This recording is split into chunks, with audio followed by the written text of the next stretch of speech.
بسم اللہ الرحمن الرحیم۔ السلام علیکم ویورز۔ حضرت علی علیہ السلام جو حضور پاک صلی اللہ علیہ وآلہ وسلم کے چچا زاد بھائی ہیں اور جن کے بارے میں حدیث رسول ہے کہ جس کا میں مولا اس کا علی مولا، میں علم کا شہر ہوں اور علی اس کا دروازہ ہیں۔ تو حضرت علی علیہ السلام کی جو شخصیت ہے اس کا اسلام کی تاریخ پہ بہت گہرا اثر ہے۔ آج کی اس ویڈیو میں ہم آپ کو حضرت علی کے بیٹوں کے نام بتائیں گے، کیونکہ اولاد علی کو اللہ تعالیٰ نے عزت بخشی ہے اور برکت بھی فرمائی ہے، اور حضرت علی کے دو بیٹے جو کہ جنت کے سردار ہیں حدیث کے مطابق، یقیناً ہر مسلمان ان کے نام بھی جانتا ہے، حضرت امام حسن اور حضرت امام حسین، جن کے بارے میں رسول نے فرمایا کہ یہ دونوں نوجوانان جنت کے سردار ہیں۔ تو تاریخ میں حضرت علی کے جتنے بھی بیٹوں کے نام آئے ہیں وہ ہم آپ سے شیئر کرنے جا رہے ہیں۔ سب سے پہلے ہم ان فرزندان کے نام آپ سے شیئر کرتے ہیں جو کہ کربلا میں موجود تھے اور شہید ہوئے۔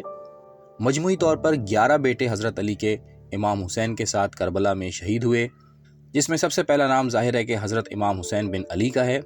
اس کے علاوہ حضرت عباس بن علی جو امام حسین کے لشکر کے علمدار تھے، حضرت جعفر بن علی، حضرت عمران بن علی، حضرت عون بن علی، حضرت محمد اوسط بن علی، حضرت عبداللہ بن علی، حضرت ابراہیم بن علی، حضرت عباس اصغر بن علی، حضرت عبید اللہ بن علی اور حضرت فضل بن علی۔ اس کے علاوہ دیگر فرزندان جو کربلا میں نہیں تھے ان میں حضرت امام حسن بن علی ہیں۔ اس کے علاوہ حضرت محسن بن علی جو کہ شکم مادر میں ہی شہید ہو گئے تھے، حضرت محمد حنفیہ بن علی، حضرت حمزہ بن علی، حضرت عمیر اطراف بن علی، حضرت یحییٰ بن علی، حضرت احمد بن علی اور حضرت زید بن علی۔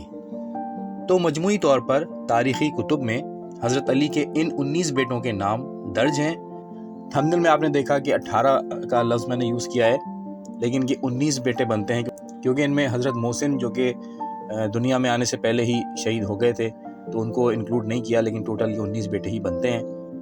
تو ویورز، یہ تھی ایک چھوٹی سی ویڈیو حضرت علی کے بیٹوں کے نام کے حوالے سے۔ اگر آپ کی معلومات میں اضافہ ہوا ہو تو لائک کیجیے گا ویڈیو کو اور شیئر کیجیے گا۔ ملتے ہیں دوبارہ کسی اور نئی ویڈیو میں، تب تک کے لیے اللہ حافظ۔